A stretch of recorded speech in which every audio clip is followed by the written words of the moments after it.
안녕하세요, 달보드레입니다. 오늘 여러분들께 읽어드릴 책은 알아두면 쓸모있는 철학 상식사전입니다.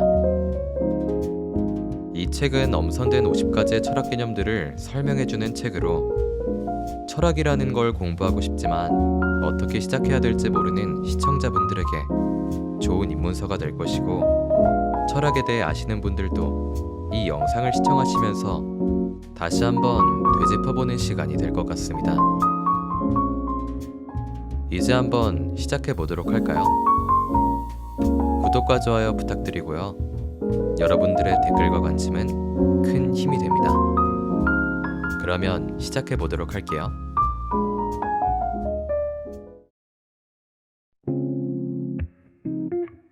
알아두면 쓸모있는 철학 상식사전.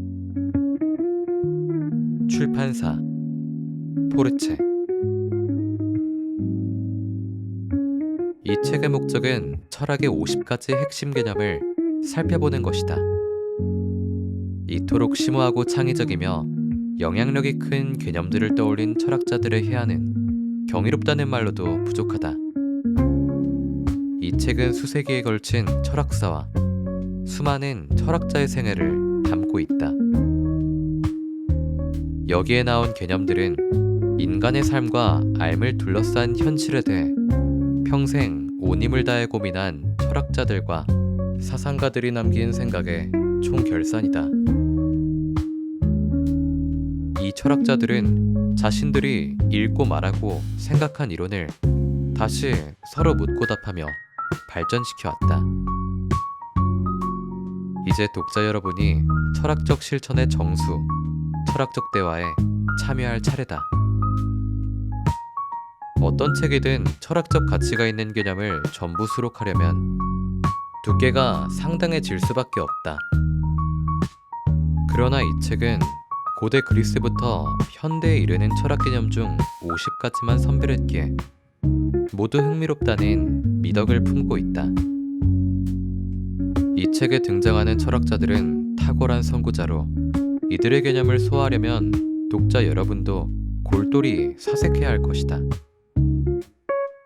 복잡한 철학적 개념을 단순하고 명료하게 요약해 전달하고자 했지만 정확히 이해하기 위해서는 독자들도 조금의 노력은 필요하다. 가끔은 페이지를 넘기려다 잠시 멈추거나 한 챕터를 통째로 다시 읽어야 할지도 모른다. 하지만 아리스토텔레스나 데카르트가 고민했던 것 같은 문제의식을 스스로 생각해 소화하는 것은 매우 보람있는 지적 활동이 될 것이다. 다른 모든 책이 그렇듯 이 책은 읽기에 더해 이해하는 즐거움을 선사한다. 그래서 각 챕터를 짧고 이해하기 쉽게 썼으며 다양한 사파도 첨부했다. 이를 충실히 활용하면 좋겠다. 다른 책보다도 특히 철학책은 이해하지 못하면 즐겁게 읽기 힘들다. 초반부에서는 고대 철학을 다루고 후반부에서는 근세에서 현대까지의 철학을 다루는 등 대체로 연대기적 구성을 따랐다. 중반부는 선과 악, 신의 존재 등 광범위한 개념들을 다룬다. 이 책은 먼저 아리스토텔레스의 사원인론, 키르케고르의 인생의 3단계 등 다양한 철학자들의 핵심 사상은 물론 게티어 문제, 뉴컴의 역설 등 철학적 난제들도 다룬다.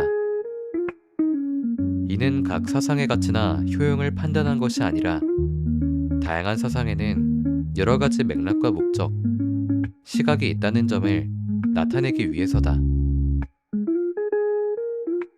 이 책을 읽는 동안 독자들은 사상적 개념 자체가 어느 정도는 철학적 수수께끼라는 점을 알 수 있을 것이다. 많은 사상이 자기완결적이며 그렇게 설명할 수 있다. 예를 들면 제논의 역설 중 하나는 이동이 불가능하다는 것이다. 그러나 많은 철학 사상은 서로 닿아 있으며 다른 개념들과 연결되어 있다. 가령 힘의 의지, 군중심리, 신의 죽음 등을 이야기하지 않고 니체의 초인 개념을 논하기는 불가능하다. 왜냐하면 이 모든 것은 초인을 이해하기 위한 핵심 개념이기 때문이다. 마지막으로 위와 같은 이유로 이 책의 많은 챕터는 다른 챕터들과 내용이 살짝 겹친다고 느낄 수 있다. 즉, 아리스토텔레스의 범주론은 플라톤의 이데아론에 대한 철학적 대답이라 할 수 있으며, 데카르트의 코기토 명제는 회의주의 훑어보기 챕터에 등장한 피론주의자들의 공격에 대한 답변이기도 하다. 이처럼 철학사는 다양한 사상이 서로 연결되어 있으며, 심지어 당신의 생각마저도 다른 사상과 영향을 주고받는다.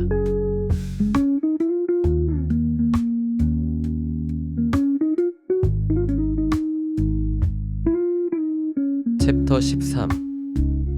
네 가지 원인으로 설명한다. 아리스토텔레스의 사원인론. 아리스토텔레스는 어떤 분야의 지식이든 현상의 원인을 아는 것이 진정한 알미라고 말했다. 흔히 현상의 원인은 어떤 결과에 앞서 발생한 일로, 원인은 그 결과를 초래했다고 보이는 것으로 이해되곤 한다. 우리는 제2차 세계대전의 원인이 폴란드 침공이며 결혼의 원인은 사랑이라고 말한다. 첫째 종류의 것들이 둘째 종류의 원인이 되었다는 말은 첫째가 둘째를 발생시켰다는 의미이다. 아리스토텔레스는 원인에 대한 이런 직관적인 설명을 부분적으로 받아들이지만 원인 자체를 네 가지 차원으로 쪼개 분석한다. 아리스토텔레스의 원인에 대한 관점을 보다 정확히 이해하려면 먼저 자연이 하는 역할을 이해해야 한다. 아리스토텔레스의 사원인론은 만물의 창조주인 자연과 개인의 본성으로서의 자연이라는 두 가지 차원의 자연에서 출발한다. 아리스토텔레스는 네 가지 원인이 잘 작동하는지 비추어 볼 수 있는 모형으로서 자연을 바라보았다. 아리스토텔레스에게 자연의 네 가지 원인은 인간 노력의 네 가지 원인보다 우월한 것이었다. 왜냐하면 후자는 자연의 모방에 지나지 않았기 때문이다. 아리스토텔레스는 네 가지 원인을 나열한다. 드러내놓고 이야기한 적은 없지만 그가 묘사하는 내용을 살펴보면 그는 모든 종류의 설명에는 네 가지 원인이 현존한다고 생각한 것 같다. 진료인. 네 가지 원인 중 가장 이해하기 쉬운 원인은 진료인이다. 진료인은 물체를 물리적으로 구성하는 원인이다. 의자의 진료인은 나무이며 셔츠의 진료인은 면이다. 앞선 예시는 간단한 것이지만 자동차처럼 복잡한 물체의 경우에는 시트를 구성하는 섬유, 연료가 되는 석유, 금속, 유리 외에 여러 가지 요소가 모두 진료인이다. 운동인. 운동인은 첫 번째 움직임이 다른 움직임을 불러오는 것을 말한다. 이는 운동이나 변화로도 이해될 수 있다. 예를 들면 아버지는 자녀의 운동인이고 말발굽의 운동인은 대장장이다. 조금 더 추상적으로 보자면 아리스토텔레스는 대장장이가 가진 기술도 말발굽의 운동인으로 보았을 것이다. 왜냐하면 대장장이에게 속한 금속을 다루는 기술이 대장장이에 의해 표현되어 말발굽을 존재하게 했기 때문이다. 형상인. 형상인은 어떤 형상의 형태로 물체를 존재하게 하는 원인이다. 아리스토텔레스가 말하는 형상은 정의와 동의어라고 볼 수 있다. 형상의 개념을 먼저 살펴본 뒤 형상이 정의와 동의어인 이유를 알아보자. 간단한 예시를 통해 의미를 파악한 뒤 더 정교한 예시로 개념을 확장하는 편이 이해하기 쉽기 때문이다. 여기 포크가 있다. 포크의 형상이는 무엇일까? 포크의 진료인은 특정 종류의 금속이고 운동이는 은식기 제작자일 것이다. 이때 형상이는 포크의 모양이다.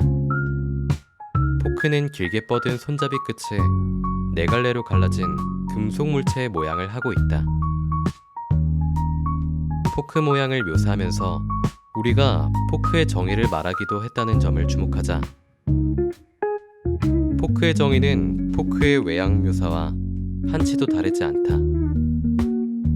외양과 정의가 일치하는 이 편리한 우연이 모든 경우에 적용되는 것은 아니다. 하지만 이 포크 예시는 형상인이 갖는 핵심 의미가 사물의 모양과 동의어인 형태이며 사물의 형태 자체가 사물의 정의를 전달하기도 한다는 점을 잘 보여준다. 다만 형상과 정의가 언제나 꼭 들어맞지는 않는다. 만약 잠수함의 모양과 정의나 나무의 모양과 정의는 포크의 경우처럼 서로 일치하지는 않는다. 나무의 외양만으로는 나무가 가진 생물학적 기능과 섬세한 내부 작동 원리를 전달할 수 없을 뿐만 아니라 나무가 생물이라는 사실 자체도 반영하지 못한다. 플라스틱으로 만든 크리스마스 트리처럼 나무를 본떠 만든 가짜 나무는 생물이 아니지만 생물인 나무와 똑같은 외양을 가질 수 있기 때문이다.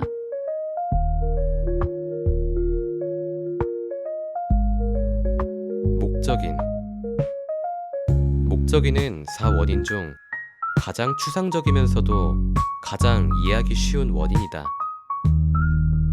대개 어느 사물의 용도를 알면 우리는 그 사물이 무엇인지 가장 잘 이해할 수 있게 된다. 여러분 앞에 특이하게 생긴 기계장치가 놓여있다고 가정해보자. 외양을 살피는 것만으로는 그것의 기능이나 용도를 바로 알 수 없으므로 여러분은 자연스럽게 이 물건은 무엇에 쓰나요? 하고 물을 것이다. 쥐를 잡는 물건입니다. 또는 견과류를 깨먹을 때 씁니다. 라는 대답을 들으면 그 물건의 본질을 이해하게 된다. 사실 아리스토텔레스는 목적인을 설명할 때 목적이란 단어를 사용하지 않았다. 대신 그는 어떤 가치를 위하여 라고 묘사했다. 사람은 건강을 위해 운동을 하고 국가는 승리를 위해 전쟁에 나선다고 할 때 건강과 승리가 목적인에 해당한다. 이런 관점에서 아리스토텔레스가 목적인에 부여한 조금 다른 강조점을 살필 수 있다. 어떤 일을 행할 때 그로 인해 이득을 보는 수혜자가 바로 그 강조점이다.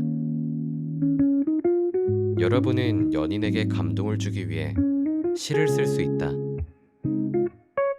이런 경우에 어떤 가치를 위하는지와 그 시의 수혜자는 연인으로 강조점이 서로 일치한다.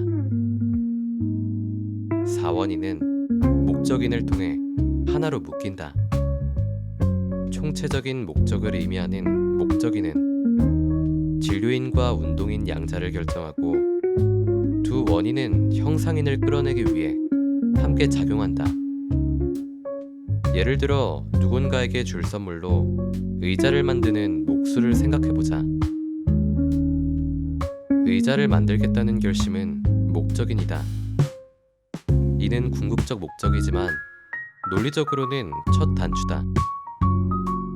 의자를 만들겠다는 목표가 진료인인 나무를 결정하며 운동인은 목수다. 나무와 목수는 협력하여 다리가 4개 달린 의자라는 형상인을 만들어낸다. 최종 단계에서 4가지 원인으로 발생한 의자가 존재하게 된다. 챕터 25. 더 좋은 삶이란 어떤 것일까? 키케고르의 삶의 방식 3단계. 쇠렌 키케고르는 짧지만 강렬한 삶을 살았다. 그의 이름은 많은 사람에게 익숙하지만 그의 철학은 어렴풋이 실존주의와 연관되었다는 점 외에는 잘 알려져 있지 않다. 가장 중요한 이유는 그의 철학이 대중적이지 않은 덴마크어로 쓰였다는 점이다. 그럼에도 그는 지난 100년 동안 가장 뛰어난 철학자 중 한 명으로 손꼽히며 세계적인 명성을 얻었다. 그럼에도 그는 지난 100년 동안 가장 뛰어난 철학자 중 한 명으로 꼽히며 세계적인 명성을 얻었다. 키케고르는 무엇보다도 매일매일 이어지는 일상적인 삶의 어려움에 주목한 실용적인 철학자였다. 이 챕터에서 우리는 그가 주장한 미학적이고 윤리적이고 종교적인 삶의 방식 3단계를 탐구할 것이다. 이런 삶들의 특정한 의미를 살펴보기 전에 각각의 삶이 서로 어떤 관계를 맺는지 먼저 살펴보는 것이 좋다. 이 3단계는 서로 연결되어 있다. 예를 들면 어떤 부분은 미학적이고 어떤 부분은 종교적인 삶을 살 수 있다. 가장 이상적인 삶은 궁극적으로 종교적인 삶으로 나아가는 것이다. 그러나 이렇게 궁극적으로 이상적인 삶은 도달하기 어려워서 사람들은 미학적이거나 윤리적인 삶을 사는데 그친다. 사람은 단순히 나이를 먹는 것이 아니라 자기 자신을 돌아보고 성찰할 때 더 좋은 삶으로 나아갈 수 있다. 이런 진보는 그냥 얻어지지 않으며 영적인 변화를 통해서만 도달할 수 있다. 그러므로 미학적인 삶과 윤리적인 삶은 종교적인 삶만큼 큰 의미를 주거나 풍성하지 못하다. 미학적인 삶. 미학적인 삶은 감각적인 삶이다. 이 삶이 보여주는 특징은 즉각성이다. 이런 삶을 살아가는 사람들은 항상 목표를 자신의 삶을 바꿔나가거나 분석하는 데 실패한다. 아름다움을 추구하는 사람들은 오직 현재만을 살아가며 미래를 고려하지 않으므로 이는 놀라운 일이 아니다. 키케고르는 사람들 대부분이 이렇게 살아간다고 생각했다. 그 역시 한때는 좋은 음식을 먹고 더 많은 즐거움을 위해 여가를 함께 보낼 꼬치를 고용하는 삶을 살았다. 미학적인 삶을 결정짓는 즉각성과 영구적이지 않은 특성은 쾌락을 통해 드러난다. 이는 미학적인 삶을 추구하는 사람이 얄팍한 삶을 살게 할 뿐 아니라 더 근본적인 차원에서 인생을 진실하고 일관되게 살아가는 것을 방해한다. 미학적인 삶을 추구하는 사람들은 고상한 쪽과 그렇지 않은 쪽으로 나눌 수 있다. 고상하지 않은 쪽은 당연하게도 즉각적인 즐거움이라면 무엇이든 탐닉한다. 고상한 쪽은 철학이나 문학, 예술과 같은 더 높은 단계의 즐거움을 추구한다. 그렇지만 근본적인 차원에서는 고상한 미학 애호가의 삶도 더 높은 차원의 통합이 이루어지지 않은 제멋대로의 삶이다. 다양한 미학 애호가들이 하나로 묶일 수 있는 이유는 그들에게 인생이란 이미 벌어진 일이라는 관점이다. 그들은 덧없는 순간에 몰두하기에 인생을 행운과 불운의 연속으로 경험하며 책임과 행위성을 의식하지 않는다. 미약 애호가들이 진정한 자기 자신을 발견하지 못하는 핵심적인 이유는 그들의 관심사와 에너지가 피상적이어서 스스로 만족하지 못하기 때문이다.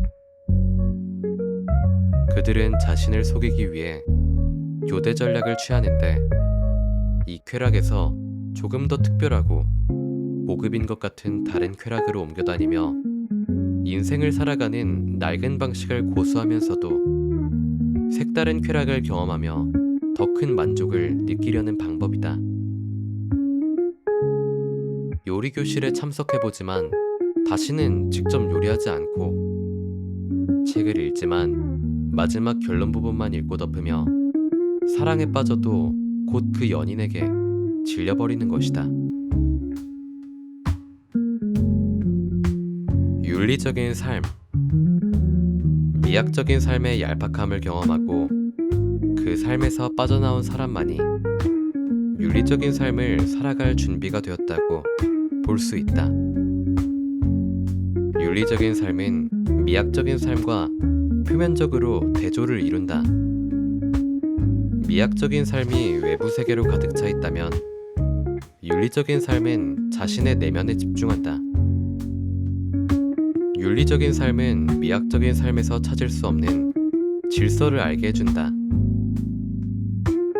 키케고르는 참여한다는 점에서 미학적인 삶에서 윤리적인 삶으로 전환해낸 종교적인 측면이 있다고 보았다. 윤리적인 인간은 외부 세계가 아니라 자기 자신을 추구하기에 세속의 관점에서 실패하는 것에는 개의치 않는다. 대신 그의 삶은 자기 앞에 놓인 과제에 부여하는 정직한 노력과 헌신으로 판단된다. 종합하면 윤리적인 삶은 자기 능력을 개발하고 결혼이나 가정 등의 책임을 다하기 위해 헌신하는 삶이다. 윤리적인 삶의 어려운 점은 그 기준이 너무 높다는 점이다.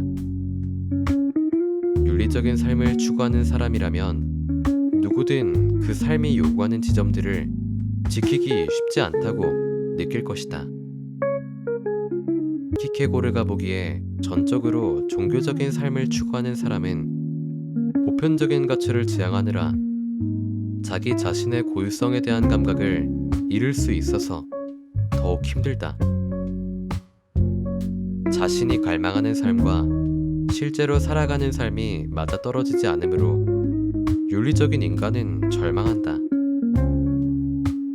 그 절망이 올바른 방향으로 나아간다면 종교적인 삶 단계에 들어서게 된다. 종교적인 삶. 종교적인 삶이 추구하는 삶의 목적은 개인의 의지와 신의 의지가 깊은 관계를 맺는 것이다. 키르케고르는 이러한 삶의 원형을 성경의 아브라함에서 찾을 수 있다고 보았다.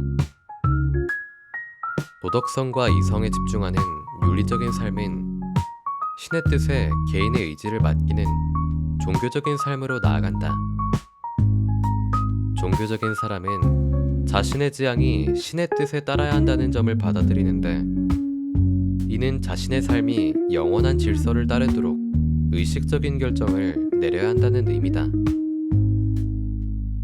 이는 특히 신에 의해 인간이 예수 그리스도가 된 것 같은 관계를 추구해야 한다는 것을 뜻한다.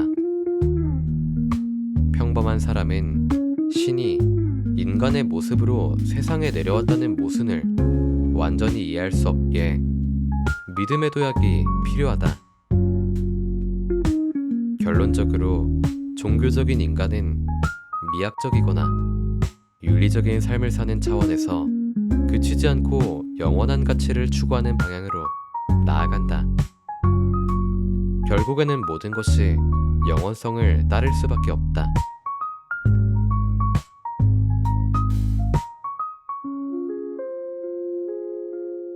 챕터 31. 의심하는 한. 나는 존재한다. 데카르트의 코기토 명제. 르네 데카르트의 명제 나는 생각한다 고로 존재한다는 라틴어 원문인 코기토 에르고 숨으로도 잘 알려져 있다.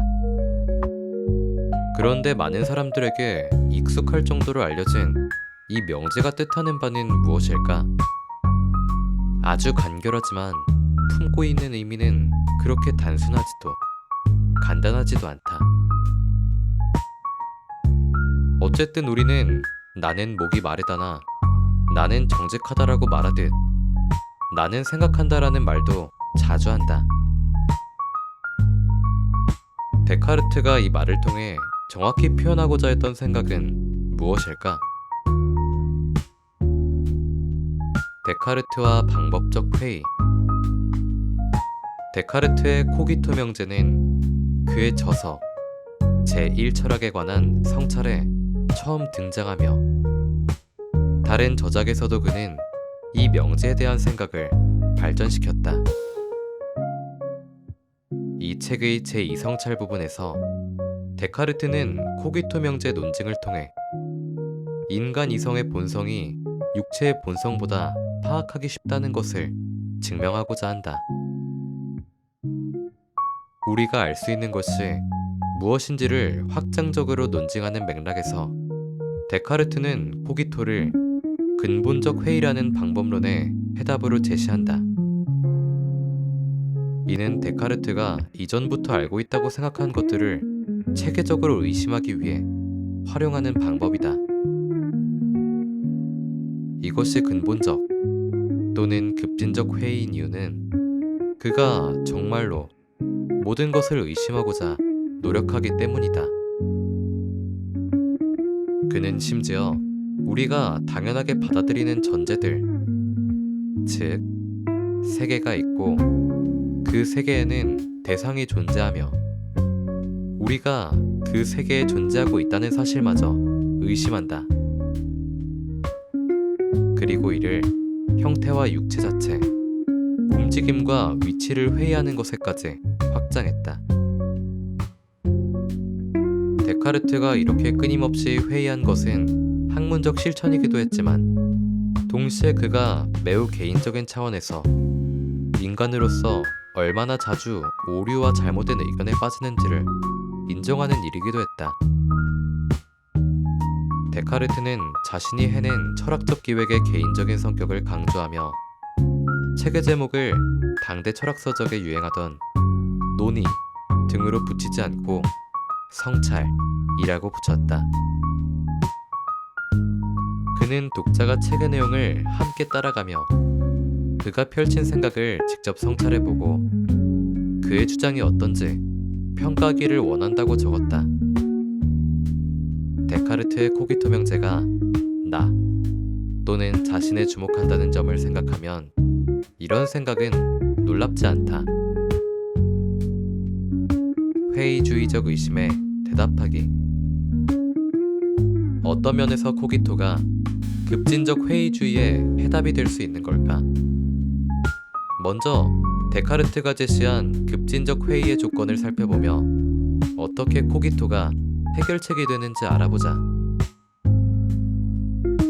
제1성찰은 모든 것이 진짜라는 생각을 의심하는 것에서 시작한다. 우리가 보는 하늘의 모든 것과 땅 위의 모든 것들은 가짜이고 우리는 그것들이 진짜라고 믿는다. 이와 비슷하게 우리는 우리의 육신이 살과 뼈로 이루어져 있다는 것도 진짜라고 믿는다. 데카르트는 우리가 알고 있는 신이 좋은 신이며 우리가 가진 그릇된 믿음에 대한 책임이 신에게 있다고 생각해서는 안 된다고 말했다. 신이 그렇게 좋은 존재라면 우리가 그런 식으로 기만당하게 두지 않을 것이기 때문이다. 그 대신 우리는 철학자들이 데카르트의 악마 또는 사악한 악마라고 부르는 나쁜 의도를 가진 영혼이 있어 우리가 그릇된 것을 옳다고 믿게 만드는데 전력을 다하고 있다고 상상할 수 있다. 이 사악한 악마 때문에 우리가 자신과 세계에 대해 잘못된 생각을 갖게 된다면 그의 음모로부터 어떻게 벗어나야 할까? 데카르트의 문제의식은 그의 회의적인 문제의식을 정박시킬 특정한 믿음이자 그 후에 이어질 모든 지식의 토대가 될 반박할 수 없을 정도로 타당한 원리를 찾아야 한다는 것이었다. 데카르트의 악마는 이런 문제의식을 편리하게 해결하기 위한 방편이었다. 잘 알려진 비유처럼 지렛대의 원리를 발견한 아르키메데스가 지구의 바깥의 한 지점만 있으면 지구를 들어올릴 수 있다고 했듯이 데카르트는 자신의 지식을 쌓아 올릴 하나의 토대가 필요했다. 근본적 회의라는 입장은 우리가 육체를 가지고 있다는 믿음까지도 의심하게 했고, 그래서 우리는 우리의 의심에서 거의 벗어날 수 없는 취약한 위치에 남겨졌다는 점을 기억해야 한다. 회의는 생각하는 방식 중 하나다. 자아와 존재에 대한 데카르트의 명석하고 그만큼 단도직입적인 생각은 여기서 빛을 발한다. 왜냐하면 그가 가장 먼저 제기해야 하는 질문이 세계와 육체에 대한 이 모든 의심이 우리로 하여금 우리 또는 자신이 존재한다는 점을 의심하게 하는지 아닌지의 여부이기 때문이다. 자기 자신의 실존에 설득력이 있으려면 먼저 자기가 존재하므로 이 질문의 대답은 아니오다. 즉, 내가 생각하고 있다면 내가 생각하고 있지 않는 나의 상황에만 진실인 것이 아니라 다른 사람들이 생각하는 상황에도 진실이다. 나는 존재하며 내가 존재하지 않는다면 나는 생각할 수 없다. 생각하는 행위는 생각하는 주체가 있다고 전제한다. 하지만 데카르트는 이 명백한 돌파를 진실의 영역에까지 시험해보려 한다. 우리가 생각하고 있다는 사실마저도 사악한 악마가 우리에게 부과하는 사악한 악마가 우리에게 부과하는 착각일 수 있다는 의심을 제기하는 것이다. 데카르트는 우리가 악마의 술수로 인해 자신이 생각하고 있다고 착각하게 되는 것은 아닌지 숙고하기를 원한다. 이 부분이 바로 데카르트의 지성이 빛나는 지점이다. 우리가 속고 있다 하더라도 속고 있다는 점은 우리가 계속 생각하고 있다는 말이기 때문이다. 악마가 우리를 속이고 있다는 최악의 시나리오에서도 우리는 많은 것을 의심할 수 있고, 이때는 우리가 생각하고 있다는 사실은 의심할 수 없다. 바로 이 점에서 필연적으로 또 의심할 수 없이 나는 존재한다. 나는 나의 존재를 의심할 수 없다. 왜냐하면 생각의 한 형태인 의심이 내가 의심하고 있으며 생각하고 있고, 그렇기에 내가 존재할 수밖에 없다는 사실을 확인해 주기 때문이다.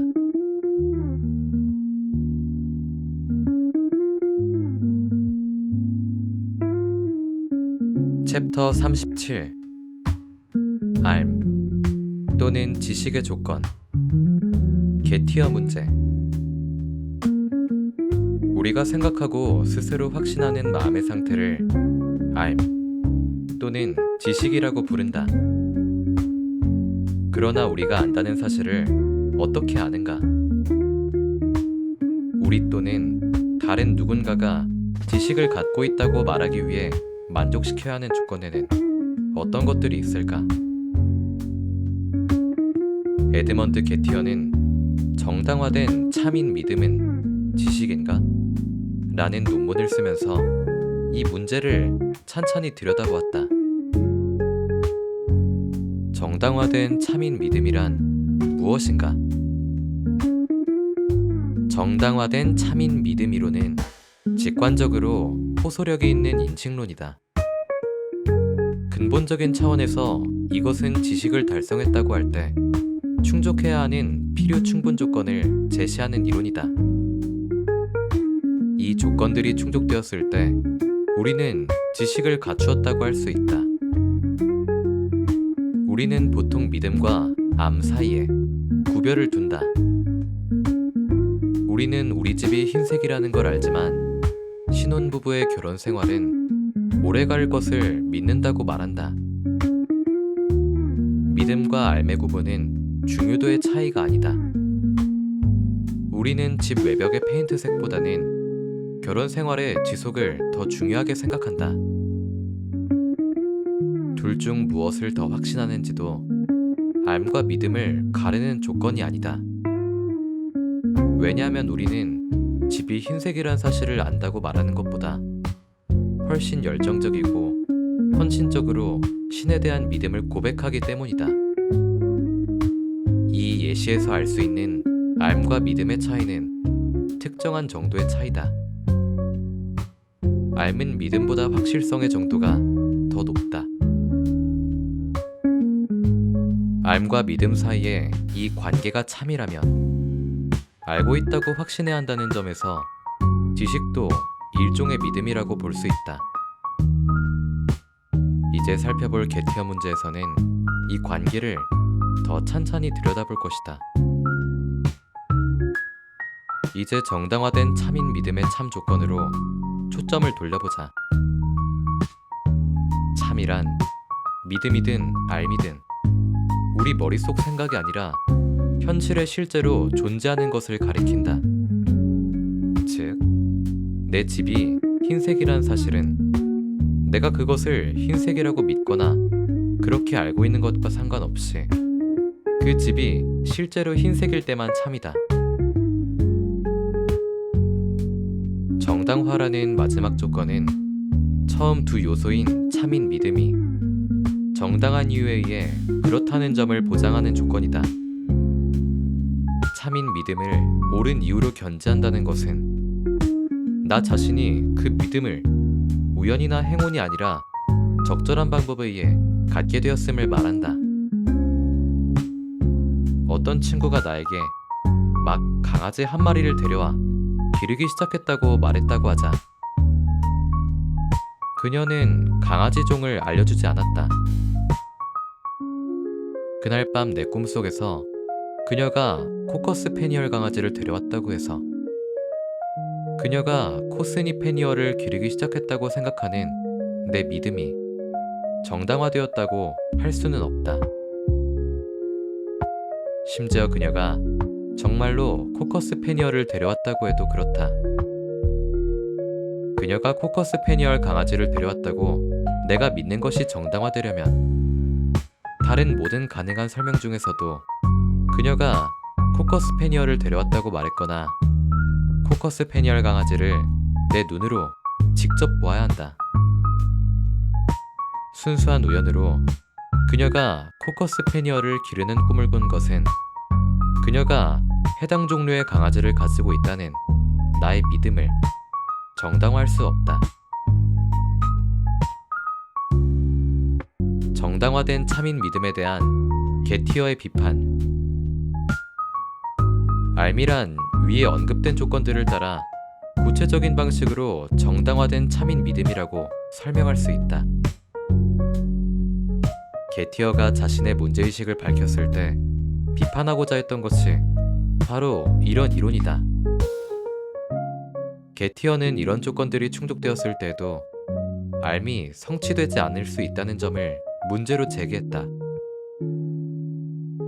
믿음을 결합한 정당화와 사실은 알을 확립하기에 충분한 조건이 아니다. 게티어가 묘사한 첫째 상황은 다소 이례적이다. 승진자 명단에 오른 스미스란 사람이 있다고 하자. 명단에는 존스라는 다른 지원자도 있다. 스미스는 이 새로운 포지션에 무척 올라가고 싶어 하지만 그 자리에 적합하지 않다고 여겨지는 요소도 상당 부분 있다.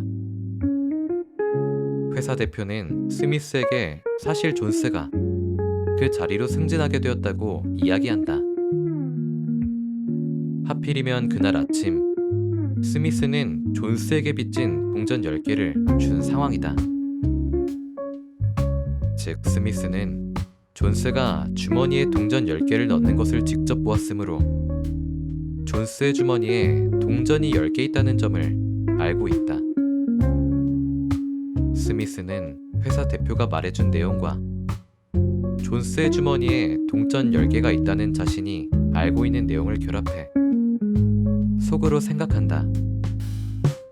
주머니에 동전이 10개 있는 사람이 그 포지션을 얻는구나. 아직까지는 이 특이한 시나리오에 논리적인 문제가 없다. 스미스는 주머니에 동전 10개를 가진 남자가 승진한다는 생각을 정당하게 믿고 있다. 바로 이 지점에서 게티어는 알과 정당화된 참인 믿음에 문제를 제기한다. 사실은 대표가 말해준 것과 반대로 존스가 승진 기회를 얻지 못한 것이다. 승진하게 될 행운의 주인공은 스미스가 되었다. 또 스미스는 자신도 역시 주머니에 동전 10개를 가지고 있다는 사실을 인지하지 못하고 있었다는 점에도 주목해야 한다. 이때 우리는 스미스의 추론을 검토했을 때 그가 정당화된 참인 믿음을 가지고 있었다는 점을 알 수 있다. 그는 주머니에 동전 10개를 가진 사람이 승진한다 는 믿음을 가지고 있었고, 신뢰할 만한 정보의 원천인 회사 대표가 그렇게 믿을 만한 정보를 주었으니 이 믿음은 정당화되었다. 동시에 이는 참이기도 했다. 왜냐하면 결과적으로 주머니에 동전 10개를 가진 사람이 그 포지션을 얻었기 때문이다. 그러나 이 모든 조건이 충족된다고 해도 우리는 스미스가 알을 가졌다고 생각하지는 않는다. 더 간단한 예시로 누군가 차창 밖을 바라보다가 흰 털이 복슬복슬한 동물이 풀을 뜯는 것을 보았다고 하자. 아마 그 사람은 자신이 본 동물을 양이라고 생각할 것이다.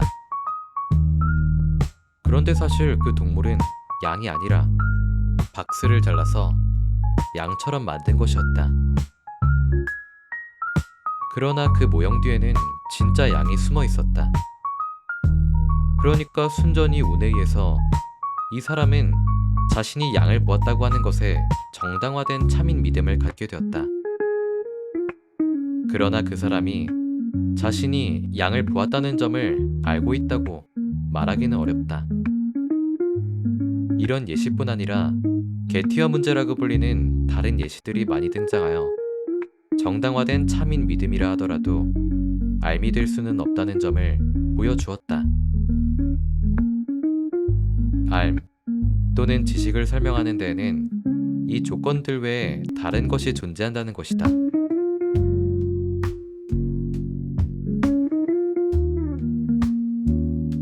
챕터 44 가치와 해석의 틀이 선택을 좌우한다. 뉴컴의 역설. 뉴컴의 역설 또는 뉴컴의 문제는 논리학, 결정이론, 철학과 신학에까지 흥미로운 결과를 가져온 특이한 철학적 역설 중 하나다. 이 역설의 해결책에 대한 분석이 꽤 복잡하긴 하지만 논제 자체는 간단하게 시작한다. 상자 2개가 놓여있다. 당신은 두 상자 중 하나에 든 내용물을 선택할지, 두 상자 모두에 들어있는 내용물을 선택할지 결정해야 한다. 아직까지는 꽤 쉬운 문제처럼 보인다. 두 상자를 모두 선택하고 열어본 뒤 내용물이 마음에 들지 않으면 쓰레기통에 던지면 되지 않을까? 그러나 이 난제에는 이를 복잡하게 꼬아놓는 제약사항이 있다. 먼저 두 상자 중 하나는 투명하지만 나머지 하나는 그렇지 않다. 즉, 당신은 투명한 상자에 든 것은 확실히 볼 수 있지만 나머지 상자에 든 것은 볼 수 없다. 상황은 여기서 더 복잡해진다. 투명한 상자에는 1000파운드가 들어있어서 당신은 두툼한 지폐뭉치를 확실하게 볼 수 있다. 불투명한 상자는 두 가지 가능성을 품고 있다. 하지만 내부를 볼 수 없으므로 당신은 그 안에 든 것이 둘 중 무엇인지 알 수 없다. 불투명한 상자는 비어있거나 100만 파운드가 들어있다. 당신이 1000파운드가 든 상자를 선택한다면 무 오류의 존재가 나머지 상자에 100만 파운드를 담아둘 것이다. 그러나 두 상자를 모두 선택한다면 그는 나머지 상자를 빈 채로 둘 것이다. 상자 하나를 택해야 하는가? 둘 다를 택해야 하는가? 당신이 행운의 주인공이 될지 아니면 아무것도 얻지 못할지는 무엇이 결정하는 걸까? 바로 여기서 이상한 요소가 등장한다. 불투명한 상자에 100만 파운드가 들어있을지 아무것도 없을지는 당신이 무엇을 하는지에 달렸다. 왜냐하면 당신이 무엇을 선택할지를 한치의 오차 없이 정확하게 예측하는 존재가 있기 때문이다. 만약 이 존재가 당신이 두 상자 모두를 선택할 것을 예견한다면 불투명한 상자에는 아무것도 들어있지 않을 것이다. 그러나 이 존재가 당신이 1000파운드가 들어있는 투명한 상자 하나만을 선택한다고 예측한다면 불투명한 상자에는 100만 파운드가 들어있을 것이다. 이 조건 하에서 당신은 어떤 상자를 고를 것인가? 1000파운드가 든 상자 하나, 아니면 두 상자 모두? 이 지성적인 존재가 당신이 두 상자 모두를 고를 것이라고 사실을 예측하는 순간 100만 파운드는 날아간다는 조건을 명심하라. 그렇다면 당신은 무엇을 고를 것인가? 이 존재가 예지력을 가지고 있다는 점을 알고 있다면 당신은 상자 하나만을 선택하는 방향으로 움직일 것이다. 어쨌든 두 상자 모두를 선택한다면 그 존재는 이미 당신이 그럴 것이라는 점을 예견했으므로 불투명한 상자는 텅 비어 있을 것이다. 논리적으로 생각해보면 두 상자 모두를 선택하는 것은 시간 낭비다. 이 존재가 이미 그 사실을 예견했을 것이기 때문이다. 그러니 1000파운드가 든 투명한 상자를 선택하는 게 낫다. 그러나 두 상자 모두를 선택하는 것에도 합리적인 면이 있다. 두 상자를 바라보며 당신은 속으로 돈이 들어있든지 안 들어있든지 둘 중 하나다. 내 생각이나 상자를 선택하는 행위가 이 상자의 내용물에 영향을 미칠 수는 없다. 나머지 상자에 돈이 들어있지 않다고 해도 나는 투명한 상자에 1000파운드를 여전히 받을 수 있지 않나? 하지만 다른 상자에 100만 파운드가 들어있다면 더욱 좋겠지 라고 생각할 수도 있다. 당신의 혼잣말 속에는 잃을 게 없다는 관점이 또 하나 있다. 당신은 상자 하나를 선택하건 둘 다를 선택하건 결과적으로 1000파운드는 얻게 된다고 생각할 것이다. 그러나 두 상자를 모두 선택한다면 두 번째를 고르는 상자에 100만 파운드가 들어있는 반전이 있을 수도 있다. 그런 반전이 없다고 하더라도 당신은 여전히 1000파운드를 얻을 수 있으며 이는 상자 하나를 선택하는 것과 비교하여 전혀 나쁠 것이 없다. 의도된 대로 사람들은 이 역설에 격렬한 반응을 보였고, 두 상자를 모두 선택할지 말지에 대해서도 강하게 의견을 내세웠다. 오직 가능성의 측면에서만 따져봐도 상자 하나를 선택하면 100만 파운드는 받을 수 없다는 것이 명백해지지만, 상자 두 개를 선택하면 100만 파운드를 받을 가능성이 극대화되므로 둘 다를 선택하는 것이 현명하다. 우리는 이 선택지가 돈을 더 많이 받는 것이 중요한 사람, 또는 이 모순을 통계적인 문제로 접근하는 사람에게 매력적으로 다가온다고 말할 수 있다. 상자 하나만 선택하는 것에 이끌리는 사람들은 설정된 조건에 확고하게 주목하여 우리가 어떤 선택을 할지 한 채 오차도 없이 알고 있는 존재 지식에 도전하는 것은 어리석다고 생각하는 사람들이다. 사람들이 이 존재를 신이라는 개념으로 대체해서 생각하기가 쉽다는 것이 이 문제가 보여주는 또 다른 난점이다. 즉, 뉴컴의 역설은 복잡한 신학의 문제를 이어받아 도덕적인 문제로 서서히 변화시키기도 한다. 신이 알고 있는 것에 도전하고자 하는 사람이 누구인가? 이 역설에 대한 신학적 해석은 아마도 옳은 해석은 아니겠지만, 이는 이 철학적 딜레마를 해결할 수 있는 핵심 요소를 보여준다.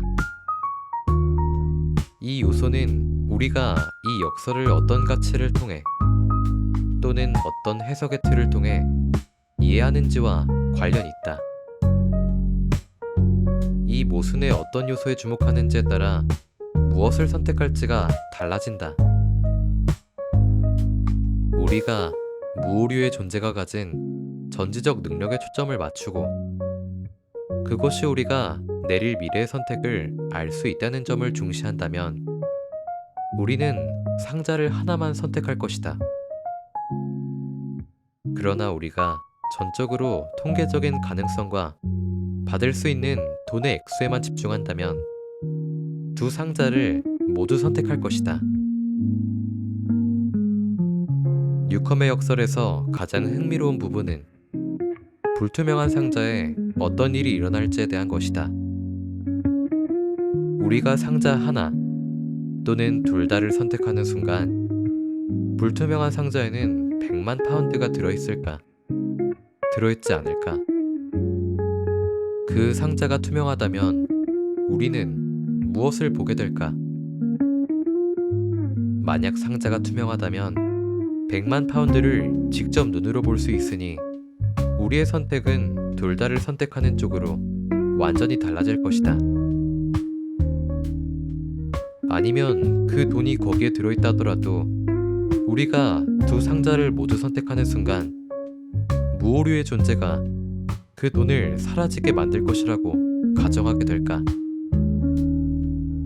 이는 뉴컴의 역설 사고 실험이 우리가 그 문제를 해결하기 위해 어떤 전제나 해석을 적용하는지에 달려있다는 중요하고도 숨겨적인 측면을 보여준다.